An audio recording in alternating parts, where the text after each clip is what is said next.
Hello again, assorted birds, humans, lizards, and robots. Because I am fairly sure at least one of the people listening to me ramble is a robot. Welcome to another quick episode of Tabletop Thoughts. Before I get into the meat and potatoes of this week's topic, I want to get the customary plea for people listening to check the description and click the link, buy one of my novels. They're reasonably priced, reasonably good, and doing that helps support both my Komodo dragon habitat and my internet bills. Now, on to the topic. I have never been overly fond of high crunch, rules-heavy systems. The more rules something has and the more niche and specific the situations those rules cover, the more frustrating I find them. I have always preferred being given a broadly applicable set of rules that I can use to apply to the majority of situations. And for situations where the rules are vague or just aren't covered. That's what a GM is for. To adjudicate and run the game. To provide a ruling. For those who haven't heard of the phrase before, rulings, not rules is most often associated with role-playing games that try to capture the spirit of older editions of Dungeons & Dragons. Back in the days before the overly detailed possible ways to get modifiers to a single roll like in 3rd edition and its variants, or the more tactically focused and detailed combat structure of 4th edition. These were the days when you could fit the basic rules in a small booklet because there weren't that many. The reason for the comparative lack of detailed rules is simply because the game acknowledges you can't have a rule for everything and that even if you could, a lot of those rules will slip through the cracks and be forgotten. It was more important to give the GM a baseline they could use when making a judgment call, that is, a ruling on what to do. I never enjoyed playing overly detailed rules systems and most certainly can't bring myself to run them. If I want to have a wooden door in the way of my players so they can get through it, I don't want to have to look at charts detailing things like how much damage a wooden door can take or how hard it would be to pick the locks. In a similar vein, if a wizard casts fireball in a forest area full of dry kindling and trees, I want to be able to say that the place lights up and starts burning, not consult a chart in some oft-neglected part of the core rules showing how fast different types of wood can burn.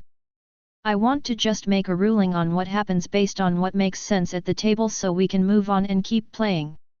A mindset based on favoring rulings over rules also plays into the kind of groups and games I encourage. Most of my players, current or otherwise, will note that I enjoy watching people come up with strange and unexpected solutions to the problems I present them in-game. I revel in watching people get creative with how they use their spells or skills, because I don't want people to see their character sheet as a list of restrictions. Having a detailed set of rules that cover all the nitty-gritty gets in the way of that. Sure, you could call a system like that complete, but to me it's just bloated and constricting.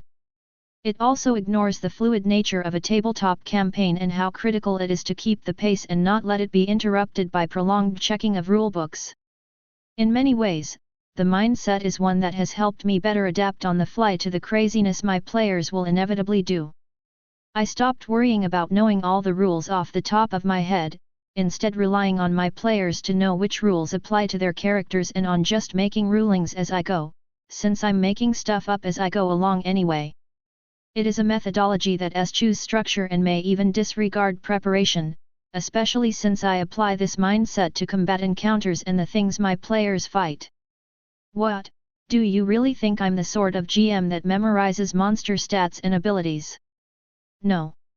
I get an idea of what they are and then just eyeball the fight and how it goes based on that. I make rulings about the monsters, rather than let myself be bound by the rules. And that's really what this mindset is all about, isn't it? Prioritizing GM rulings over comprehensive and overly detailed rules is about empowering a GM to make a call based on what's best for their table, their group, and their preferred style of play.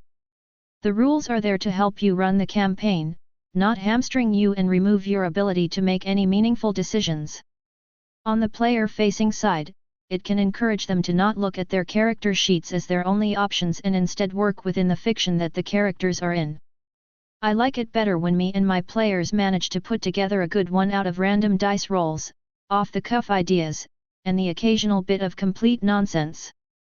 And I've found that using a rule set that's built with rulings, not rules, as a core design concept makes it easier and more fun for me and my group to do that over a more narrative-focused system.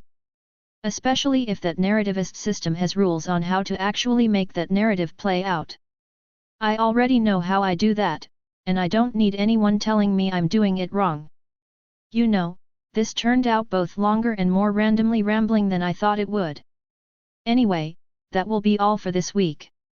Do leave a like and consider subscribing or telling your friends and getting them to watch, like, and subscribe. Feed the algorithm by leaving a comment, even if it's about how wrong I am, and a 765-page tome of comprehensive and detailed rules is the best and only way to play a tabletop campaign.